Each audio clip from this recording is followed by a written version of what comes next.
I be moving. Whipping the foreign, I'm cruising. The money I'm speaking is fluent. All of my business booming. Stacking my cash in abundance. All of my family funded.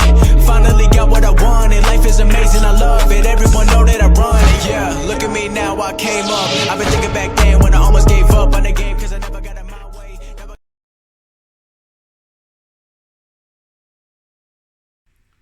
Yo les postos, bienvenue dans cette nouvelle vidéo Mercato. Encore une fois, félicitations à nos joueurs du Paris Saint-Germain pour s'être qualifiés pour leur première finale de l'histoire du club, pour cette finale de Ligue des Champions. Voilà, on est à 4 jours d'un moment historique. On espère que ça va le faire. Enfin, notre première Ligue des Champions, voilà. En attendant ce grand match et en patientant, le Mercato continue à l'étranger et en France. Et on commence avec les transferts officiels du jour. Lens a décroché la signature pour 4 ans du milieu de terrain de l'Udinese Seko Fofana. Un transfert estimé à 10 millions d'euros bonus compris. Le milieu de Dijon Enzo Lolodis a signé pour 3 ans à Las Palmas. En fin de contrat, le gardien Claudio Bravo quitte Manchester City pour le Betis Séville. Libre depuis la fin de son contrat à Burnley, le gardien Joe Hart signe à Tottenham jusqu'en 2022. Le latéral gauche Mario Rui, le latéral droit Giovanni Di Lorenzo et le milieu LJ Felmas ont prolongé jusqu'en 2025 avec le Napoli. Le défenseur central du Real, Jesus Valero, est prêté pour une saison supplémentaire à Grenade. En fin de contrat à Montpellier, le milieu offensif Bilal Boutoba signe pour 3 ans à Niort. Voilà pour les transferts officiels du jour.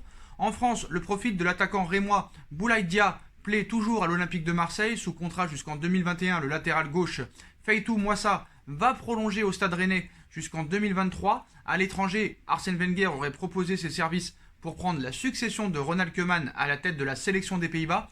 Manchester United pense à l'ailier de la Juventus de Turin, Douglas Costa. Comme on l'avait dit récemment, Régnier arrive au Borussia Dortmund, recruté à Flamengo l'hiver dernier pour la coquette somme de 40 millions d'euros. Jesus Régnier ne jouera pas au Real Madrid pour sa première saison en Europe. Comme on l'avait expliqué récemment, la Maison Blanche n'a plus de place pour un joueur extra-communautaire supplémentaire et le Brésilien ira s'aguerrir du côté du Borussia Dortmund. Une information confirmée ce mardi par l'édition espagnole de Goal. D'après les journalistes, les deux clubs ont effectivement conclu un accord pour un prêt d'une saison avec une autre en option. En revanche, les merengues comptent bel et bien sur Régnier à l'avenir. Aucune option d'achat n'a été intégrée au contrat. Au Brésilien de prouver maintenant ce qu'il sait faire, ce qu'il vaut. Donc voilà un petit peu pour les petites informations du côté du Real Madrid. On reviendra du côté du Real Madrid. Il y a des informations aussi qui sont assez très importantes pour la suite des événements. On passe à Gabriel qui aurait choisi son club. Comme vous le savez, Gabriel Malagueas est l'un des joueurs les mieux cotés du côté de du LOSC, excusez-moi. Donc son départ est inévitable. Gérard Lopez l'a d'ailleurs déjà annoncé. Je pense qu'il va choisir cette semaine ou la prochaine. Il part. Nous avons donné notre accord sans surprise. Plusieurs clubs sont sur le coup. Le Napoli, Everton et Arsenal, le dernier invité de ce feuilleton. Et selon les informations de la chaîne Téléfoot, le défenseur brésilien de 22 ans a choisi de rejoindre les Gunners d'Arsenal qui lui ont proposé un contrat de 5 ans.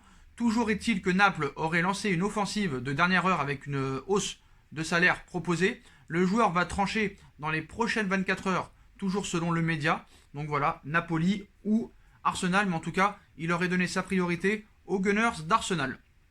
On passe au dossier Thiago Alcantara. Rien n'est perdu pour le Paris Saint-Germain pour le dossier Thiago Alcantara, semblant pourtant totalement distancé par Liverpool dans la course à la signature de Thiago Alcantara. Le Paris Saint-Germain aurait bel et bien une ouverture puisque les Reds de Liverpool refuseraient de s'aligner sur les demandes du Bayern de Munich concernant l'indemnité du transfert. De quoi fera l'avenir de Thiago Alcantara? De quoi sera-t-il fait? Que ce soit la presse française via RMC Sport ou allemande via Sportbild, on est unanime, le milieu de terrain va quitter le Bayern de Munich pour rejoindre Liverpool. Un accord entre l'Espagnol et le club de la Mersey serait déjà défini et il ne manquerait plus qu'à en faire de même avec le champion d'Allemagne. Selon Bild, il faudrait attendre la fin de la Ligue des Champions afin de témoigner de véritables avancées dans les négociations entre Liverpool et le Bayern de Munich au sujet de l'indemnité de transfert. Mais ce serait précisément sur ce point que ça bloquerait. Voilà, le PSG tente un coup pour le joueur de 29 ans qui dispose d'un contrat courant jusqu'en 2021. Paris a fait une proposition de 30 millions d'euros et le club de la capitale aurait toujours ses chances dans le dossier Thiago Alcantara. Liverpool pourrait laisser le champ libre au Paris Saint-Germain cet été. Selon les informations divulguées par Fabrizio Romano dans un papier publié par The Guardian, Liverpool n'aurait encore rien bouclé pour le transfert de Thiago Alcantara cet été, et pour cause, les Reds refuseraient en l'état de rembourser et de débourser, la somme de 30 millions d'euros pour un joueur qui sera libre de tout contrat en juin 2021. Le plan du champion d'Angleterre serait donc de rester en embuscade et de faire signer un pré-contrat à Thiago Alcantara en janvier 2021 dans l'optique de le prendre gratuitement la main dessus lors de la prochaine session estivale des transferts. De quoi laisser un boulevard au Paris Saint-Germain ou à un autre club intéressé par l'achat de l'Espagnol cet été. Donc si tel est le cas et qu'une formation faisait irruption dans ce dossier, Liverpool pourrait finalement revoir sa position initiale, mais pour le moment les Reds de Liverpool se contenteraient d'attendre le mois de janvier pour le faire venir gratuitement. Si Paris offre une somme de 30 millions d'euros ou un autre club met cette somme, peut-être que Thiago Alcantara ira dans un de ces clubs. Donc rien n'est perdu pour le Paris Saint-Germain. On passe au dossier Paulo Dybala, la mise au point de l'agent de Dybala. Le 7 août dernier, la Juve a été éliminée de la Ligue des Champions par l'Olympique Lyonnais, une élimination qui a provoqué des changements importants au sein de l'écurie italienne, puisque Maurizio Sarri a été limogé et Andrea Pirlo a été nommé entraîneur. Mais du côté des joueurs aussi, plusieurs éléments ont été invités à partir. Certains l'ont d'ailleurs déjà fait, à l'image de Blaise Matuidi qui a rejoint l'Inter Miami. Enfin, la presse italienne annonçait que la vieille dame envisageait de vendre Paulo Dybala, 26 ans, l'un des atouts majeurs de son équipe, afin de récupérer de l'argent pour financer le mercato. Mais tout cela est faux, a écouté Jorge Antoun, l'agent de Paulo Dybala. Ce dernier s'est exprimé sur Sport Mediaset en citant « J'ai lu des rumeurs dans les journaux ces derniers jours qui sont complètement fausses. Paulo Dybala est un joueur de la Juve et il est heureux de l'être. Nous travaillons avec le club pour renouveler son contrat. Son bail actuel s'achève en juin 2022. Les supporters de la Juve peuvent donc être rassurés. La Roja devrait a priori être toujours là l'an prochain. Donc peut-être que Cristiano Ronaldo est encore plus sur le départ. Donc voilà, d'après l'agent de monsieur Paulo Dybala restera à la Juve. Est-ce que c'est de la communication ou est-ce vraiment la vérité? On verra dans les prochains jours, voire les prochaines semaines. Information importante, le Real Madrid craque littéralement sur Lukaku. Pour prendre la succession de Karim Benzema, le Real Madrid commence à dresser une liste de numéro 9 susceptibles de venir s'installer sur le front de l'attaque madrilène. Et Romelu Lukaku a de plus en plus de partisans à Madrid, impressionnant de puissance et d'efficacité lors de la dernière demi-finale d'Europa League. Romelu Lukaku confirme son extraordinaire forme du moment. Sous les ordres d'Antonio Conte, l'attaquant belge est un monstre qui prend une réelle envergure cette saison. Et du côté du Real Madrid, on commence sérieusement à penser à lui. D'après certains journalistes, son nom fait partie de la shortlist madrilène, celle que les dirigeants commencent à dresser pour la succession de Karim Benzema. Lukaku est sous haute surveillance. À bientôt 33 ans, Karim Benzema est en pleine possession de ses moyens. Sa saison 2019-2020 en témoigne. Il est l'un des leaders du Real Madrid et un buteur de classe internationale. Le Français a assumé le départ de Cristiano Ronaldo et Zidane lui fait une entière confiance, mais le Real Madrid pense à l'après. Si Luka Jovic a été recruté pour lui prêter main forte avec l'intention d'organiser une passation dans les années à venir, l'erreur de casting est réelle et le Real Madrid souhaite à présent se débarrasser de Jovic. Le chantier de la succession de Karim Benzema est donc ouvert et les dirigeants surveillent activement le marché pour 2021. Erling Haaland, Kylian Mbappé sont les deux priorités du club, deux talents clairement ciblés. Mais d'après certaines sources, le Real Madrid s'intéresse à d'autres noms, comme vous le savez. Sadio Mané est aussi l'une des priorités en attaque, ainsi que Romelu Lukaku, qui est placé sous haute surveillance par les dirigeants du Real Madrid. Donc est-ce qu'on a une chance de voir Romelu Lukaku un jour au Real Madrid? Rien n'est impossible. En tout cas, le Real Madrid le surveille de très près. Donc on va passer un petit peu du côté du Paris Saint-Germain. Un prétendant préparerait une offensive pour Leandro Paredes. En plus de la Juve, la Fiorentina aurait également jeté son dévolu sur Leandro Paredes pour boucler l'affaire. La Viola compterait proposer un prêt avec obligation d'achat. Transféré du Zénith en janvier 2019, Leandro Paredes a eu des difficultés lors de ses débuts au Paris Saint-Germain, mais il semble s'acclimater de plus en plus avec ses nouvelles couleurs. Malgré tout, son avenir resterait incertain et il pourrait prendre le large cet été. Selon les dernières informations de Tuttosport, la Juventus apprécierait grandement le profil de Leandro Paredes et serait prête à se jeter sur lui lors du mercato estival. Arrivé sur le banc turinois il y a peu, Andrea Pirlo serait comme son prédécesseur Maurizio Sarri, un grand fan du milieu de terrain du Paris Saint-Germain. Toutefois, la Fiorentina pourrait lui donner du fil à retordre sur ce dossier. La Fiorentina est aussi sur le coup. D'après les indiscrétions du Corriere dello Sport, la Fiorentina voudrait profiter du peu de temps de jeu de Leandro Paredes au PSG pour le recruter cet été, pour mettre toutes les chances de son côté. La Viola aurait une idée en tête. À en croire le média transalpin, la Fiorentina voudrait proposer un prêt avec obligation d'achat sous condition. Au PSG, reste à savoir si Leonardo acceptera de se séparer de Leandro Paredes cet été, qui devient quand même un des joueurs très importants du Paris Saint-Germain au milieu de terrain. Donc c'est pas dit que Paris s'en débarrasse. Mais voilà, on verra ce qui se passe réellement. Mais voilà, apparemment Paredes a des courtisans en Italie. On passe, à la crise au FC Barcelone. Bartomeu a parlé devant la presse. Abidal, Koeman, Lionel Messi, la mise au point de Bartomeu en pleine crise du FC Barcelone. Interrogé sur la télévision officielle du FC Barcelone, le président de l'écurie catalane a abordé les sujets d'actualité de son club. Il a notamment confirmé la future arrivée de Ronald Koeman sur le banc de touche et s'est montré confiant quant à l'avenir de Léo Messi. Ces derniers jours sont pour le moins mitigés, agités surtout à Barcelone. C'est très agité. L'humiliation infligée par le Bayern de Munich en Ligue des Champions 8-2 va encore laisser des traces et Quique Setien a déjà pris la porte. Ronald Koeman va arriver sur le banc de touche et de nombreux changements sont prévus dans l'effectif barcelonais. Autant dire que Josep Maria Bartomeu et ses hommes demain vont avoir du boulot dans les prochains jours et les prochains mois. Le président barcelonais s'est d'ailleurs exprimé sur Barça TV où il a abordé de nombreux sujets et le premier dossier qui a été évoqué est celui qui fait parler à Barcelone aujourd'hui, à savoir le départ d'Eric Abidal, qui n'est donc plus le secrétaire technique du deuxième de la dernière édition de la Liga. Il cite « C'est lui qui nous a communiqué qu'il souhaitait quitter son poste. C'est une décision personnelle d'Eric Abidal. Je le remercie pour ses années de travail. Il a été un bon collaborateur. Sa décision est de partir. Nous devons l'accepter », a expliqué Josep Maria Bartomeu, qui a ensuite été interrogé sur Ronald Koeman. Donc je ne sais pas si c'est vrai ce qu'il dit Bartomeu, parce que d'après la presse, il a été limogé. C'est pas lui qui est parti de son plein gré. On verra si Eric Abidal répond. Donc il poursuit M. Bartomeu en expliquant « Si rien ne se complique, Koeman sera l'entraîneur que nous annoncerons.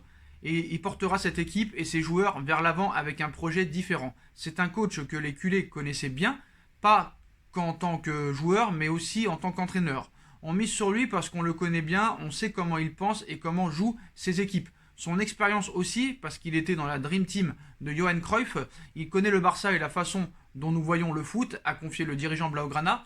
En continuant, la rénovation de l'effectif sera aussi profonde que nécessaire pour le nouveau projet puisse avoir du succès. On tentera de tout gagner, c'est un objectif, une nécessité, une volonté. Elle sera aussi profonde qu'il le faudra. On a reçu des offres, oui, pour Ansu Fati par exemple. Le Barça reçoit beaucoup d'offres, certaines sont directement refusées par les joueurs parce qu'ils ne veulent pas partir. Fati a une grosse cote, beaucoup de clubs le veulent, mais on ne veut pas le vendre, et il le sait. Neymar, aller chercher un joueur qui est dans un club qui ne veut pas le vendre, c'est impossible.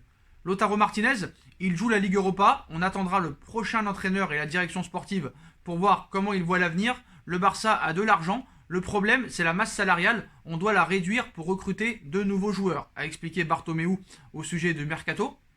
Donc Bartomeu aussi a évoqué le feuilleton Léo Messi, il a ensuite désigné les joueurs intransférables, parmi lesquels Ter Stegen, Léo Messi, Frenkie de Jong, Clément Lenglet, Nelson Semedo et Antoine Griezmann. Quant à Philippe Coutinho, qui sera de retour au club cet été, il a confirmé qu'il était tout à fait possible qu'il reste au club. Tout dépendra de Ronald Koeman. Le tout avant d'aborder l'épineux cas Messi, qui menacerait de partir dès cet été en citant « Messi veut terminer sa carrière au Barça ». Il l'a dit plein de fois. J'ai parlé avec Koeman et il m'a dit que Léo Messi est le pilier de son projet. Il est sous contrat jusqu'en 2021. Je parle régulièrement avec lui et surtout avec son père. Ils savent qu'il y a un nouveau projet avec un nouvel entraîneur. C'est le numéro 1 et il est avec nous. De quoi peut-être rassurer les fans barcelonais. Mais attention, il y a d'autres informations sur le cas Léo Messi. Donc quand tu écoutes un petit peu Bartomeu, on ne peut pas être catégorique sur le fait qu'ils disent qu'il va rester à 100%.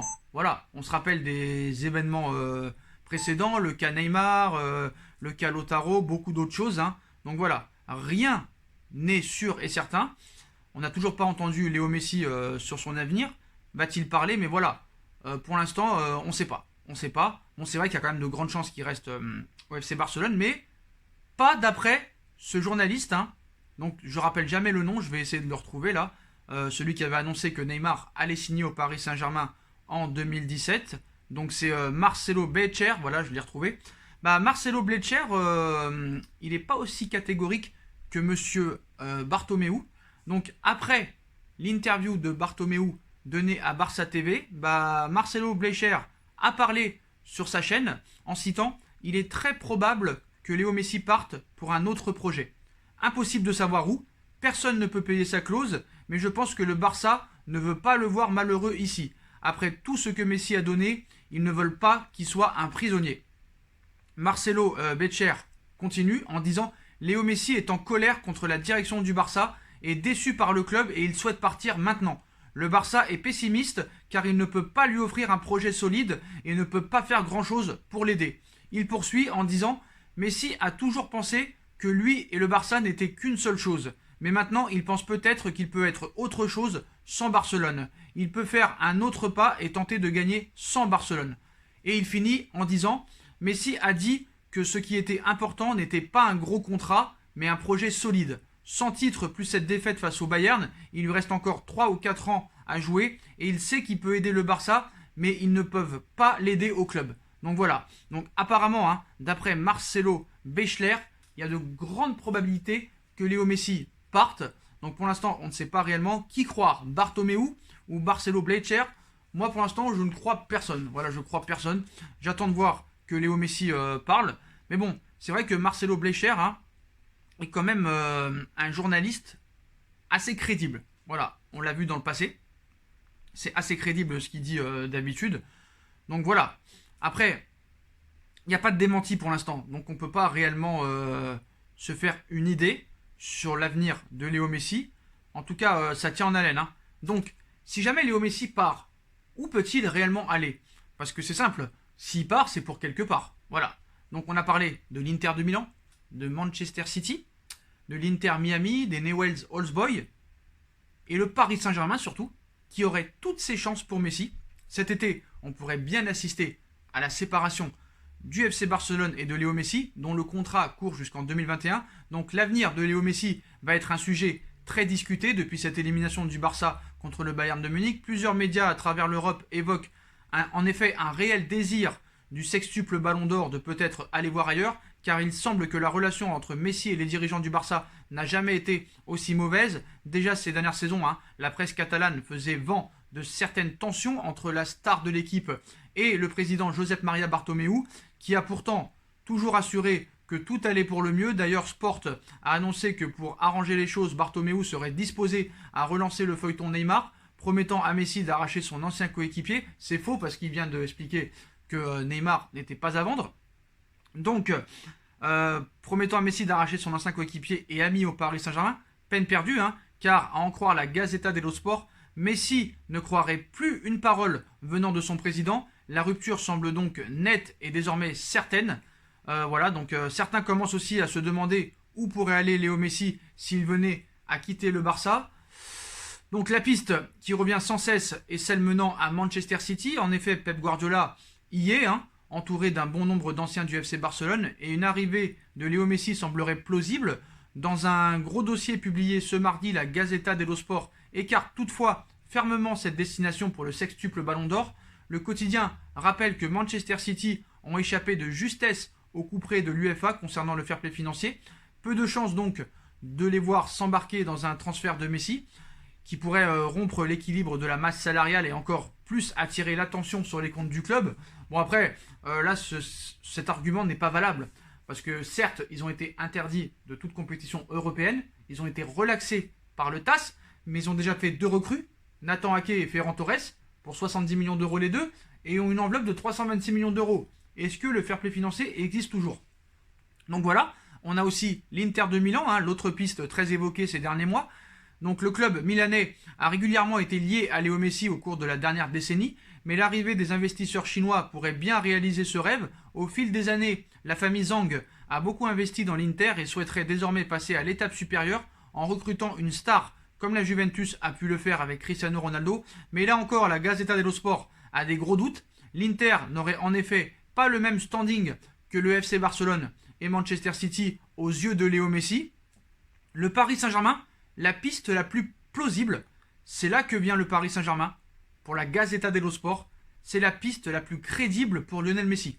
Le PSG pourrait effectivement faire exploser la masse salariale avec le salaire de Messi plus celui de Neymar et de Kylian Mbappé, mais le quotidien assure qu'avec quelques ventes et aussi la libération du salaire de Edinson Cavani qui touchait 18,5 millions d'euros, celui de Thiago Silva qui pèse aussi 14,5 millions d'euros et ceux de Meunier en plus, voilà, la Gazzetta assure que le PSG a un as dans la manche, voilà, à défaut de voir son ancien coéquipier. En plus, il a vraiment quelque chose pour eux, Neymar, voilà. La Gazzetta assure que le PSG a un as dans la manche avec Neymar. À défaut de voir son ancien coéquipier revenir au FC Barcelone, l'Argentin pourrait en effet décider de le rejoindre au Paris Saint-Germain. Donc tout est possible. On voit qu'il y a un projet au Paris Saint-Germain. Paris vient d'atteindre la finale de la Ligue des Champions. Kylian Mbappé, Neymar, Messi, c'est un rêve. Il y a un projet au Paris Saint-Germain qui paraît plus solide que celui du Barça. Donc apparemment, d'après la Gazzetta dello Sport, la piste la plus sérieuse et la plus plausible serait celle du Paris Saint-Germain. Est-ce que ça se fera? Je ne sais pas. On verra, on suivra ce feuilleton. Mais en tout cas, c'est vrai qu'il va nous tenir vraiment en haleine. Voilà les postos, voilà pour toutes les informations transferts, mercato et actualité du football. Comme d'habitude, dites-moi en commentaire ce que vous en pensez. Je compte sur vous pour bombarder la barre de like. On like, on partage, on commente, on s'abonne, on active la petite cloche pour être tenu au courant des vidéos mercato et toutes autres vidéos qui vont sortir. On me rejoint sur mes différents réseaux sociaux, ainsi que sur Utip, si vous voulez faire un petit don, c'est comme vous voulez. N'hésitez pas aussi à vous abonner à ma deuxième chaîne YouTube, No Feeling. Tout sera en bas, en lien, en description. Voilà les postos. Je vous souhaite à tous une bonne continuation. Prenez soin de vous et à très vite pour une nouvelle vidéo les postos. Tchuss!